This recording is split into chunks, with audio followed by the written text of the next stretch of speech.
Hello everyone, welcome to my channel falling in love with studies. তো আজকে আমরা class 6-এর থার্ড সামেটিভ ইভ্যালুয়েশনের একটা কোশ্চেন পত্র আলোচনা করব।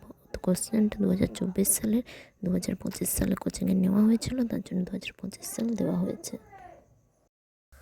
তো প্রথম অঙ্ক বলেছে একের দাগের একটা সমবাহু ত্রিভুজের তিনটি কোণের অনুপাত কত। একটি সমবাহু ত্রিভুজ যদি আঁকা হয়, এখানে বাহুটা সমান হলো না।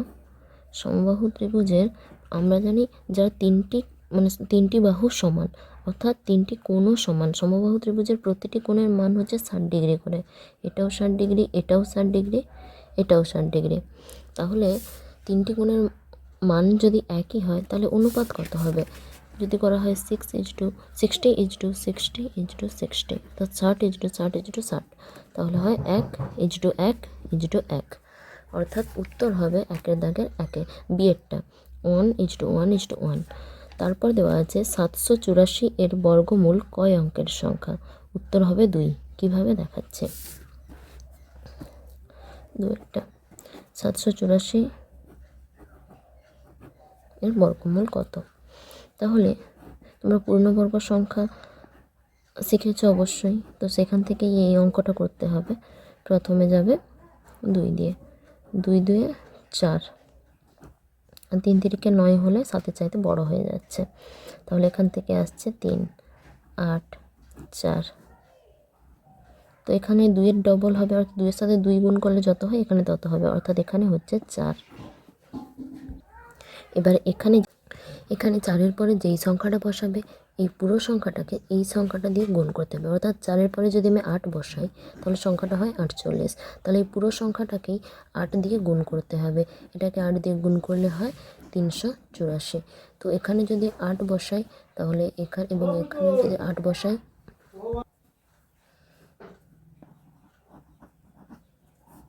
ভাগফল 0, অর্থাৎ 784কে যদি বর্গমূল করা হয় তাহলে 28। বর্গমূল মানে কি রুট করতে হবে, তাহলে যদি দেওয়া হয় √784 তাহলে হয় 28, মানে √28 সেখান থেকে অ্যান্সার আসে 28।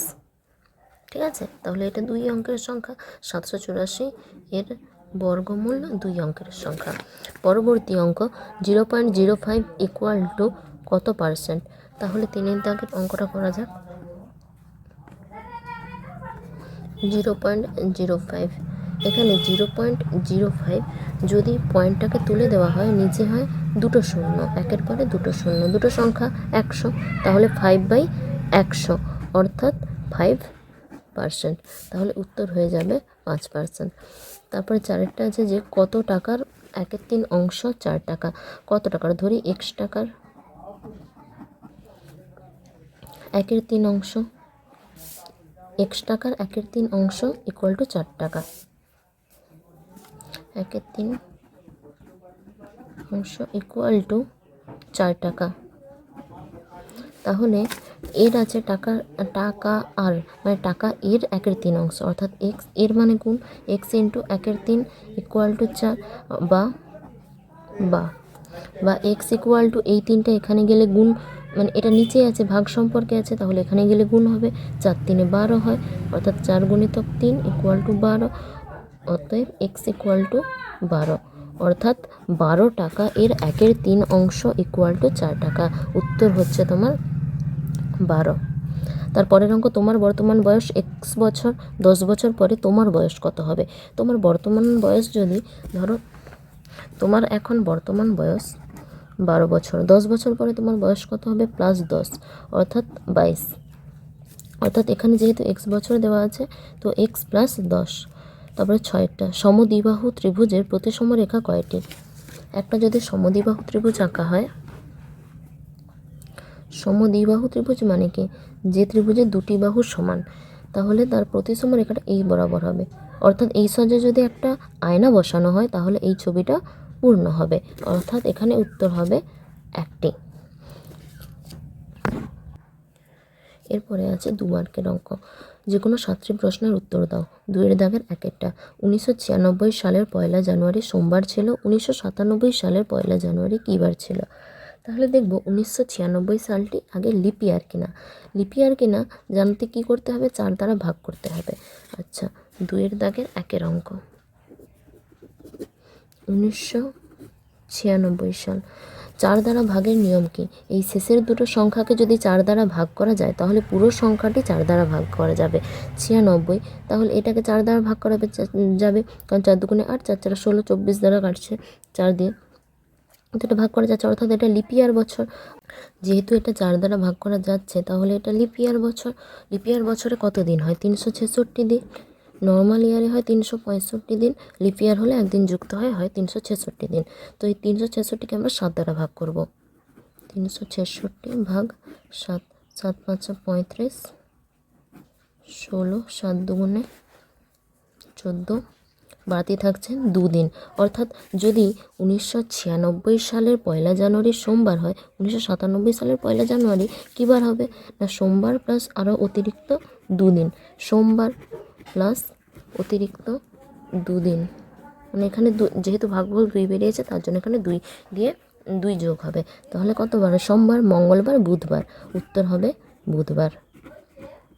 অর্থাৎ তোমরা এটা অতএব দিয়ে লিখে নেবে যে 1997 সালের 1 জানুয়ারি বুধবার ছিল, হচ্ছে বুধবার।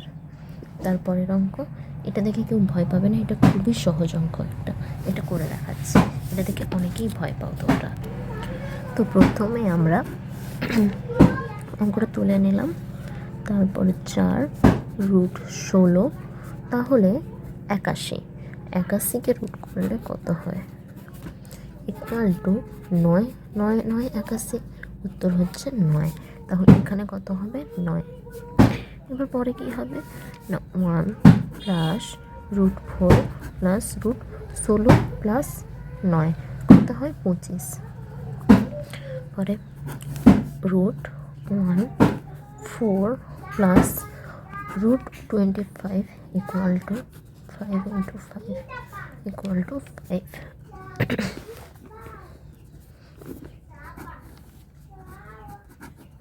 9, 1 প্লাস 9 রুট করলে 3 হয়, √4, তো 2 উত্তর। পরের অঙ্ক, 50 ও 100 এর মধ্যবর্তী 2 জোড়া সংখ্যা লেখো যাদের গসাগু 16। তো 16-র সাথে এটা হচ্ছে 3 নম্বর দাগ। 16 গুণ 4 যদি করি, 16 গুণ 5 যদি করি, এটা হবে 80।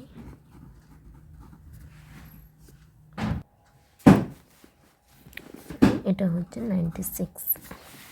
এবার তোমাদের দেখাচ্ছি এটা কেন করলাম। কারণ 16-র সাথে যদি 3 গুণ করতাম তাহলে সেটা 50-এর চাইতে ছোট সংখ্যা, তাই 4 দিয়ে 4 গুণ করলে সেটা 64 হয়, যা 50-এর চাইতে বড় সংখ্যা। এবার তোমাদের এখানে আমি গসাগু করে দেখাচ্ছি। 64, 80, 2 দিয়ে করলে 2 3 6, 2 2 4, 2 4 8, 20, তো 2 8 10, 2 4 5, তো এতটা 2 দুগুণে 4, 4 16।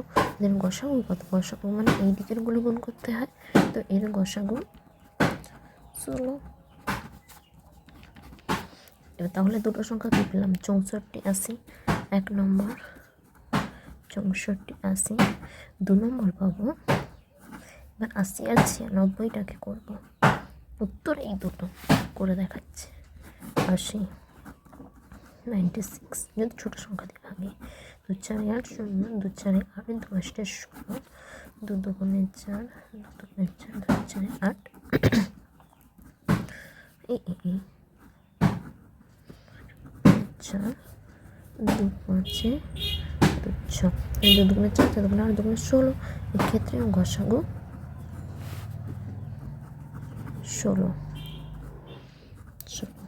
তাহলে 2 জোড়া সংখ্যা খুঁজতে বলেছে যাদের গসাগু 16, আমরা খুঁজে পেলাম 1 64 80,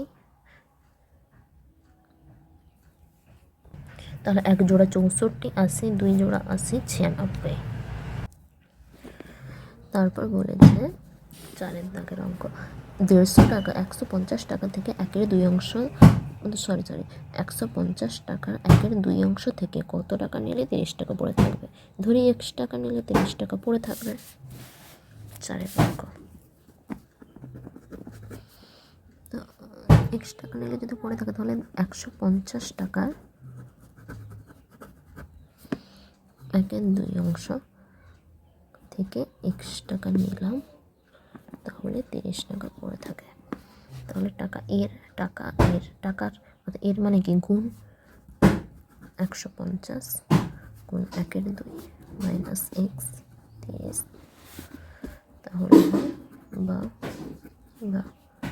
75 এক্স 30, বা মাইনাস এক্স এদিকে এলে প্লাস এক্স, প্লাস 13 এদিকে এলে মাইনাস 13, 75 মাইনাস 30 এক্স 245, এটা অ্যান্সার। এরপর বলেছে বিপরীত সংখ্যার সূত্র প্রয়োগ করে বিয়োগ করো +25 মাইনাস +21। এই অঙ্কটা করার আগে তোমাদের আমি বই টেক্সট বুকে এটা তোমাদের দেওয়া আছে, পেজ নাম্বার 172,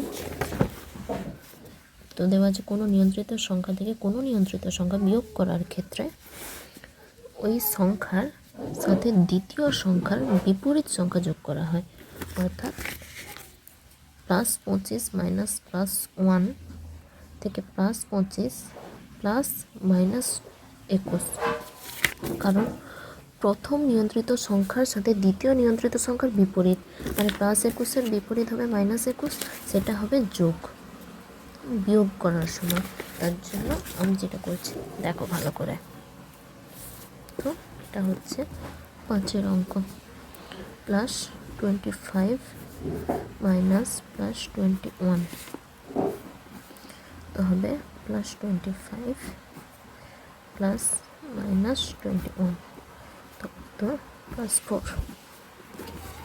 পরের অঙ্ক 6 অঙ্ক যেটা বলেছে যে কোনটা ঠিক কোনটা ভুল, সামান্তরিকের বিপরীত বাহুগুলি সমান্তরাল। অবশ্যই একটা সামান্তরিক আঁকা যাক। সামান্তরিক কীরকম, এরকমভাবে হয়, তো বিপরীত বাহু এ দুটো সমান্তরাল, অতএব এটা ঠিক উত্তর। সমকোণী ত্রিভুজের দ্বিতীয়টা বলেছে সমকোণী ত্রিভুজের সবথেকে ছোট বাহু অতিভুজ।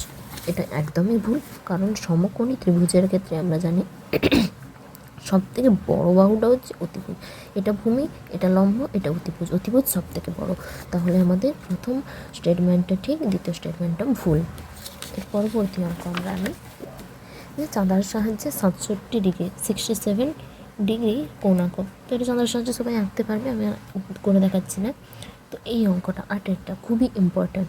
তুমি কাল 10:25 PM শুয়ে পড়লে, আবার পরের দিন 6:10 ঘুম থেকে উঠে পড়লে, তুমি কতক্ষণ ঘুমালে? তো এই অঙ্কটা করছে 6, 7, 8, 10:25 থেকে 12টা কতক্ষণ হয়? 12টা থেকে 10:25 বিয়োগ করি, কত হয়? এখান থেকে 1 গেলে এখানে থাকে 11, আর এখানে হয় 60, তো 5 35, এখান থেকে 10, 11, 1 ঘন্টা 35 মিনিট। আর 12টা থেকে 6:10 কতক্ষণ? 6 ঘন্টা 10 মিনিট। তো 12টা থেকে 6:10, তো 6 ঘন্টা 10 মিনিট, 10 মিনিট, আর এখানে 1 ঘন্টা 35 মিনিট টোটাল, আর এখানে 1 ঘন্টা 35 মিনিট। তো টোটাল ঘুমালে তুমি কতক্ষণ ঘুমালে? 6 hour 10 minute plus 1 hour 10 minute, sorry 35, তো হচ্ছে 45 7 আওয়ার। তো তুমি ঘুমালে কতক্ষণ? 7 ঘন্টা 45 মিনিট। এটা অ্যান্সার। পরবর্তী অঙ্ক, এই দুটো সমানুপাত করবে কিনা, এই চারটা সংখ্যা 1/2, 1/3, 1/4, 1/6 এই সংখ্যা চারটি সমানুপাত গঠন করবে কিনা যাচাই করি। তো যাচাই করি, চলো করিয়ে দেখা যাক। 9টা দেওয়া আছে, 1-এর 2, 1-এর 3, 1-এর 4, 1-এর 6 সমানুপাত গঠন করবে কিনা তার নিয়ম কি না, প্রথম পদ দ্বিতীয় পদ অনুপাত করব, তৃতীয় পদ চতুর্থ পদ অনুপাত করব, যদি সমান হয় তাহলে অনুপাত গঠন করবে। অর্থাৎ 1/2, 1/3, আচ্ছা ইংরেজিতে বলছি বলে তোমাদের অসুবিধা হচ্ছে নাকি বাংলায় বলে, 1/4, 1/6 এটা করে দেখো। তো এ দুটো 1/2 = 1/3, এ দুটো এটাই হচ্ছে। আর দ্বিতীয় ক্ষেত্রে 1/4 = 1/6, এখানে 2 দিয়ে কাটাকাটি যাবে, যদি 2 গুণ করি দুটোর ক্ষেত্রেই 2/4, 2/4, আর এক্ষেত্রে 2/6, তো 2 2 4 কাটাকাটি হচ্ছে 2 3 6, তো 1/2 = 1/3। তাহলে এটা সমান, তাহলে এগুলো সমানুপাত গঠন করবে, তাহলে সমানুপাত গঠন করবে।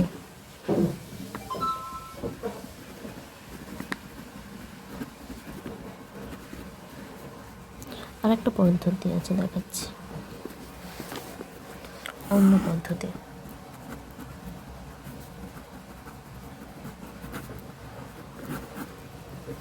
প্রথম পদ গুণিতক চতুর্থ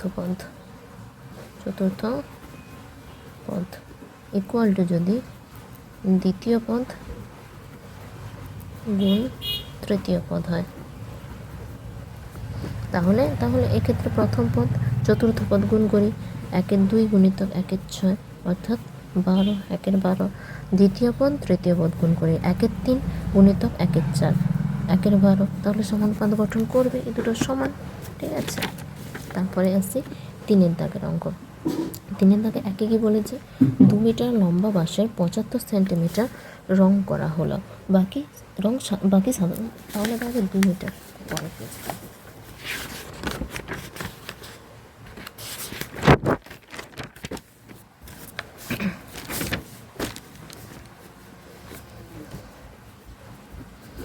2 মিটার মানে 200 সেন্টিমিটার, তার 75 মানে 75 সেন্টিমিটার লাল রং করা হলো, তাহলে বাকি পড়ে আছে কত, 200 বিযুক্ত 75, তাহলে 125 সেন্টিমিটার। বাকি অংশ সাদা রং দেওয়া হলো, তাহলে 275 সেন্টিমিটার সাদা রং করা হলো, সাদা। বাঁশের মোট দৈর্ঘ্য ও সাদা রঙের অনুপাত, তাহলে বাঁশের মোট দৈর্ঘ্য 200 সেন্টিমিটার = সাদা রং 125, তার 25 গেলে 25 × 200, 25 × 100, 25 × 5 125, 8:5। এটি লঘু অনুপাত না গুরু অনুপাত? অবশ্যই প্রথমের সংখ্যাটা বড়, তাহলে এটা গুরু অনুপাত।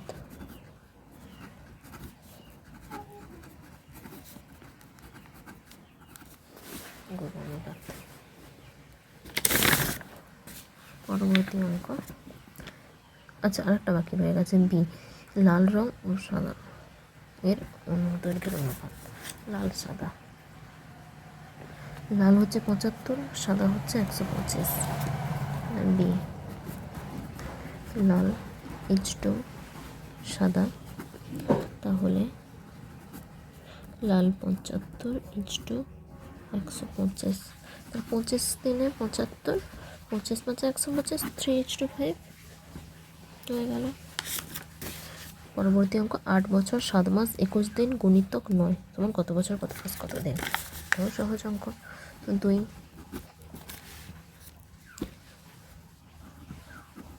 8 বছর 7 মাস 21 দিন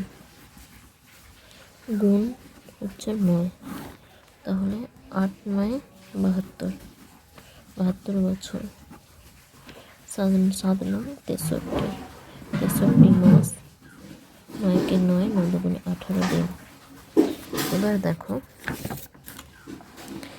এত দিন মানে কত মাস, 3 7 21, 3 8 24, 3 9 3 6 18, এটা হচ্ছে 6 মাস। এতদিন মানে কি 30, 6 6 3 18, 6 মাস এখানে যুক্ত হবে, তাহলে 72 বছর। 6 যদি এখানে যুক্ত হয় তাহলে 70 মাস, 9 দিন। এত মাস মানে কি 12 মাসে 1 বছর। তাহলে এটাকে 12 দিয়ে ভাগ করি, 6 9 12, 12 5 60 9, তাহলে 5 এখানে 72 যুক্ত হবে।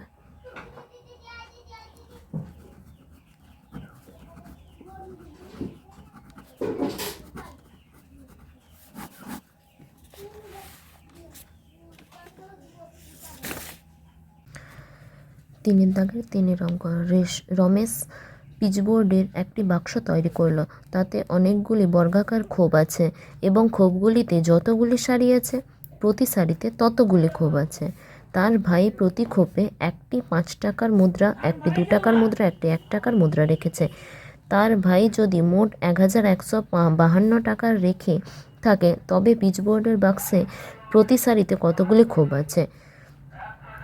এখানে দেওয়া আছে যে তাতে অনেকগুলি বর্গাকার খোপ আছে এবং খোপগুলিতে যতগুলি সারি আছে প্রতি সারিতে ততগুলি খোপ আছে, অর্থাৎ একটি সারিতে যতগুলি খোপ আছে ততগুলো সংখ্যকই সারি আছে। তাহলে আমরা প্রথমে কি করব না, প্রতি খোপে একটি 5 টাকার মুদ্রা, এখানে হচ্ছে 3 দাগের 3 অঙ্ক। একটি 5 টাকার মুদ্রা, একটি 5 টাকা, একটি 2 টাকা, একটি 1 টাকা, একটি 2 টাকা, একটি 1 টাকা।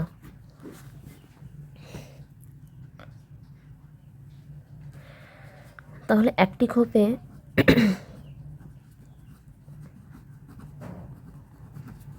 মোট আছে, মোট টাকা আছে আর কি, মোট আছে একটা 5 টাকা, মানে একটা 5 টাকার মূল্য কত, 5 টাকা, একটা 2 টাকা মানে 2 টাকা, একটি 1 টাকা মানে 1 টাকা। 5 2 7 যোগ 1 8 আছে 1 টাকা। একটি খোপে মোট আছে 8 টাকা, তাহলে সে রেখেছে মোট 1152 টাকা। তাহলে কতগুলো, একটি খোপে এতগুলো, একটি খোপে 8 টাকা আছে, টোটাল মোট টাকা রেখেছে 1152 টাকা। তাহলে খোপ কটা না 1152 ভাগ 8, অতএব মোট খোপ আছে ইকুয়াল টু 1152 ভাগ 8। সাইডে আমরা ভাগটা করে নেব, 1 1 5 2 8 8 1 8 3 5 8 3 8 4 32, 3 32 8 4 32, 0। তাহলে খোপ আছে কত, 144টি, 144টি। যতগুলি খোপ, একটি সারিতে যতগুলি খোপ আছে ততগুলি সারি আছে, অর্থাৎ মোট খোপ 144টি। তাহলে 144কে যদি আমরা রুট করি তাহলে 12 গুণ 12, অর্থাৎ মোট হচ্ছে 12টি। তাহলে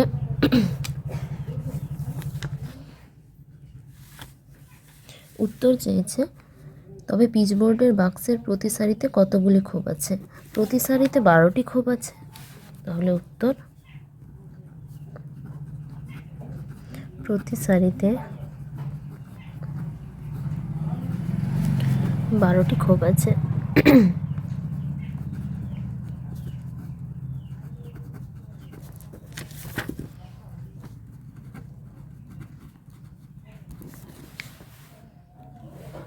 অঙ্কটা দেখিয়ে দিলাম, ভালো করে নেবে। পরের অঙ্ক বলেছে 5320 এর সাথে কোন ক্ষুদ্রতম সংখ্যা যোগ করলে যোগফল পূর্ণবর্গ সংখ্যা হবে, তখন পূর্ণবর্গ সংখ্যাটি কত হবে। 3/4 দেওয়া আছে 5320। 5320 বর্গ পূর্ণবর্গ সংখ্যা কিনা দেখি। 320, তাহলে এই দুটো নিয়ে প্রথমে করব। 7 7 49, 53 কাছে 7 7 49, এটা হচ্ছে 49 থেকে 4 20 2 0। এবার 7-এর সাথে যদি 2 গুণ করি তাহলে হয় 14। তোমরা আশা করি এটা জানো, 14। এবার 14 এরপরে যেই সংখ্যাটা বসাবো সেই সংখ্যাটা দিয়েই এই সংখ্যাটাকে গুণ করলে এর কাছাকাছি কী সংখ্যা আসছে সেটা দেখব। তাহলে এখানে যদি 2 বসাই এবং এটাকে যদি 2 দ্বারা গুণ করি তাহলে 2 2 4, 2 4 8, 2 1 2, অর্থাৎ হয় 284। তাহলে বিয়োগ করলে থাকে 6 আর 9 10 11 3 136, এখানে 3 2 হবে। তাহলে এটা 72কে যদি স্কোয়ার করি তাহলে এই সংখ্যাটা থেকে যদি 136 বিয়োগ করি তাহলে এটা 72 স্কোয়ার করলে যেটা হয় এটা হবে। তাহলে এখানে বলেছে কত ক্ষুদ্রতম সংখ্যা যোগ করলে, এখানে এইটা বিয়োগ করলে এটা 72 স্কোয়ার হয়, তাহলে কত বিয়োগ করলে, তাহলে আমরা 73 স্কোয়ার করে দেখি। 73 স্কোয়ার করলে কত হয়, সাইডে গুণ করে দেখে নিই। 73 গুণ 73, 3 3 9, 7 3 21, তাহলে 7 3 21, 2 7 7 49, 50 51, 9 2 3 5, 5 3 2 9। তাহলে এটা হচ্ছে 72 + 1 = 73 হয়, সেখান থেকে এটা বের করেছে। তাহলে এই সংখ্যাটা এটার চাইতে বড়। তাহলে এটা যদি 73, এই 5320কে যদি 73 স্কোয়ার করতে হয় তাহলে 5320 সাথে কত যোগ করতে হবে না, 73 স্কোয়ার সমান এত, আর সংখ্যাটা দেওয়া আছে 5320, তাহলে 5329 মাইনাস 5320 বিয়োগ করলে 9, অর্থাৎ যদি এই সংখ্যাটার সাথে 9 যোগ করা হয় তাহলে যোগফল পূর্ণবর্গ সংখ্যা হবে। অতএব 5320 এর সাথে 9 যোগ করলে